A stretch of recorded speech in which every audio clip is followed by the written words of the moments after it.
Welcome to Otters TV. This is our series wrap-up. We have Preston Leinenbach here, and the Otters just got a sweep of the Schaumburg Boomers. So, Preston, Saturday, Randy Wynn got the win. I know, Keith is ready for the scores. Do we want to do scores first? Yeah, so we let off last time. Okay, Keith, let's do the scores. Let's get those scores on the roll. Haven't had a full slate of games yet, but so far we've had Florence take over Lake Erie 7-5 today. The Windy City blowing hard once again took over Southern Illinois 7-4. Evansville 2-0. Randy Wynn with 8 innings of no-run ball. And then right now as I speak, we got normal 6 runs over Traverse City with 1 in the top of the 4th, as well as River City and Washington, goose eggs for both in the top of the 3rd. Coming up at 6:05, we got Joliet against Gateway. So besides that, far as I'm concerned, we had a good day. Very good day and a good weekend, right, guys? Come on. Yes, wonderful. Oh yeah. All right. No, very, very good weekend. So 2-0 on Sunday. Randy Wynn, his second straight start where he goes at least 8 innings. On Tuesday, had a complete game, gave up just 1 run. Today, he might have been even better.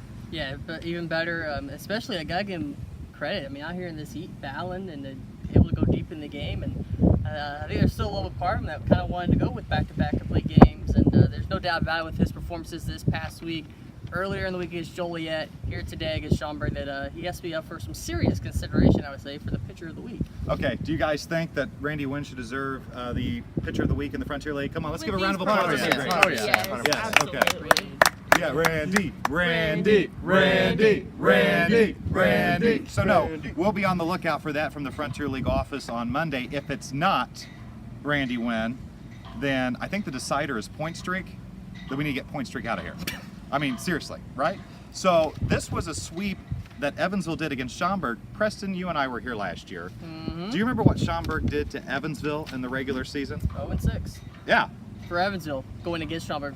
Schaumburg 6-0. Yeah, Schaumburg swept us here, and then just for good measure, swept us up at their place. So, it's kind of weird. 4-2 against the Boomers, and one thing that's crucial, now any potential playoff tiebreaker between Schaumburg and Evansville, because they're so close in those wild card standings, now the tiebreaker goes to Evansville. Goes to Evansville, and obviously we saw last year we're in the playoffs, that kind of made a difference. Yeah. Where Evansville again faced Schaumburg last year in the first round, 3-1 in favor of Schaumburg. So it was a tough year last season for Evansville against the Boomers, but maybe things are turning around this year, and obviously Evansville just got to keep working. They're looking up to a few teams within the West Division, but Evansville can take down those teams in the West Division because that's who they have left the rest of the way.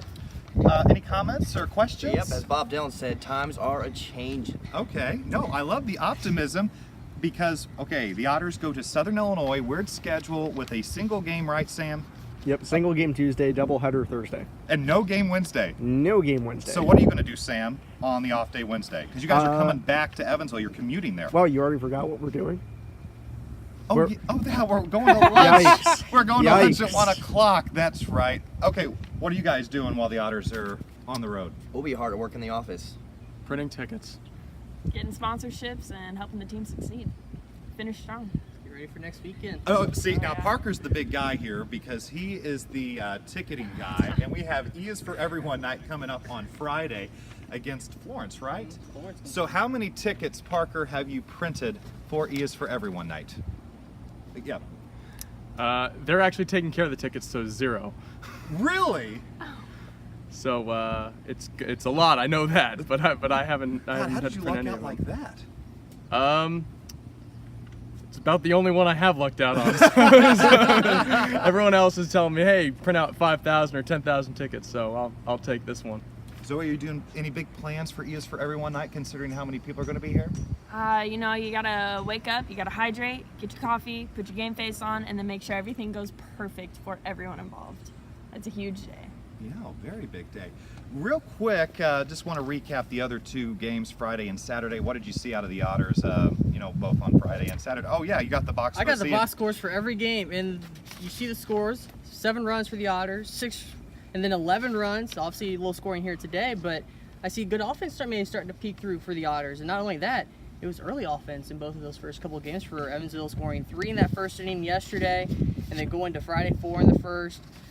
Had a 6-run inning in the 4th yesterday. So again, the offense starting to come through a little bit, which is something that we wanted to see more consistently out of. And we also saw quite a bit of power as well, I would say. Yeah, no. During the homestand overall. Yeah, Jeff Gardner, I think, really got the Otters out of this funk because he had. Let's give Jeff Gardner a big round of applause. Oh, man. He had 2 home runs on Friday night, 6 RBIs, and that was when Evansville was coming in somewhat reeling after losing 2 in a row to Joliet. He really, I think, set the tone, and then the pitching was able to settle in from there. Yeah, just definitely agree because again, Joliet was definitely a winnable series, I'd say, for the Otters. Fortunately, on Thursday, they just came with their power bats, and that series finale on Thursday. But like you said, Jeff Gardner, who I guess it would be one of the most experienced offensive players here on this year's squad. The captain came through, like you said, kind of jump sparked not only the team but a little bit of his season as well. And overall, again, just you gotta like what you see up and down the roster. Again, today low scoring pitcher duel, but yesterday you're looking down the first 6 spots in the order with hits, and then you go to Friday, you get 1, 2, 3, 4 guys with hits, and again just kind of timely hitting. Pitching wise, you got Spencer Medic, who probably wasn't at his best, but he was able to get Evansville deep enough in the game. Of course, the offensive support helped out. Oh, yeah. And then yesterday, Tyler Beardsley, again, getting another start for the Otters. Scary defense behind him at times, but able to give up only 1 earned run, 6 innings worth for Beardsley. And again, Let's give a big round of applause for Beardsley. Overall. Oh, yeah. Another guy just like yeah. For the applause. and for Beardsley, another guy just like Wynn earlier in the season, who's now transitioning out of the bullpen into this rotation. So yeah, very, very good. Tyler, you mentioned the transitioning. We talked to him for an Otters TV interview that will air later this week, and he kind of dissects kind of what he had to go through to make that transition as a bullpen guy to a starter. You guys have anything else to say? Any more comments, Keith? Yeah, no, we're out of town this week, but you can still catch our Evansville Otters on our Otter Digital Network, provided by Crookmeyer & Kahn, your lifetime jeweler. Okay. Listen, love. Now, what's the thing about the drawings at Crookmeyer & Kahn that you make me read every game? We give out little handouts at the end of each game, walking out the ballpark. They have an auction every first of the month they draw. You get a chance of 50% off any purchase over $1,000. Even without the raffle, there's no necessary raffle needed. You can still get 20% off anything 500 or over, just showing up and mentioning the Otters Digital Network. Does that include clearance items? Do jewelry stores have clearance items, like a little bin? Oh, I don't believe so, because the older the diamonds get, the more expensive, the more rare. I don't think any of that stuff ever goes on sale. okay. Unless you know me. Parker's a pretty funny guy. Do you have a clean joke for us here on the series? Oh, jeez, don't put me on the spot like that. Come on, clean joke. Well, today was Bark in the Park day, so it was a real barking good time, and I'll be doggoned if we don't come back with more on Friday. Zoe? I'm ready for dinner. You didn't eat the ballpark food today? Taste the difference. I'm telling you, Have you those tried- Ben's pretzels are phenomenal. Okay. Come out and get the Ben's pretzels. They're here and they're at Meyer grocery store on Green River, Yeah. Burkhart. No, it's Green River. Green River, Yes. phenomenal. They're literally the best pretzels you'll ever have, especially any pretzel in a ballpark, guaranteed. Have we had the? Have any of you had the nachos yet?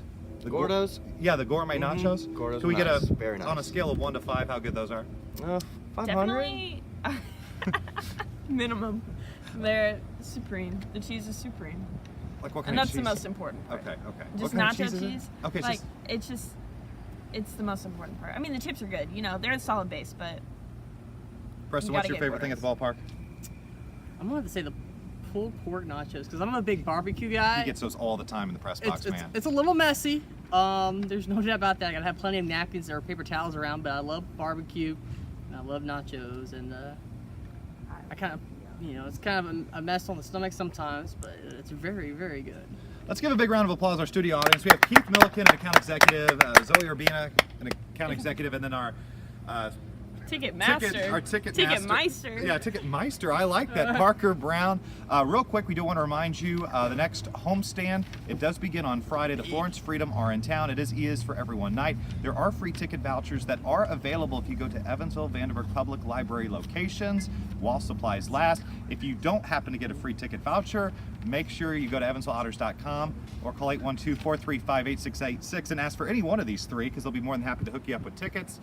Saturday, it's a special doubleheader at 5:05. Ton of giveaways there. Popcorn, Wendy Mac backpack, Breast Cancer Awareness Night. Breast Cancer Awareness Night. And by the way, on Friday and Saturday, I believe there are fireworks. There are, and I think I am singing. I am Oh, singing no! on August 11th. That is next Saturday. John Mellencamp's Our Country. So stay for the doubleheader, and before the fireworks. Wait, Make sure bring your earplugs. I don't know if it's a giveaway, but bring those earplugs. I was an honors choir, man. Just joshing around. Oh, Just joshing around. where is Josh? See, last time we did this, he sat way back there. So you still saw him. Yeah, no, yeah, he tried to hide. He tried to hide, but we still caught him on camera. And then the Sunday finale. What's the Sunday finale?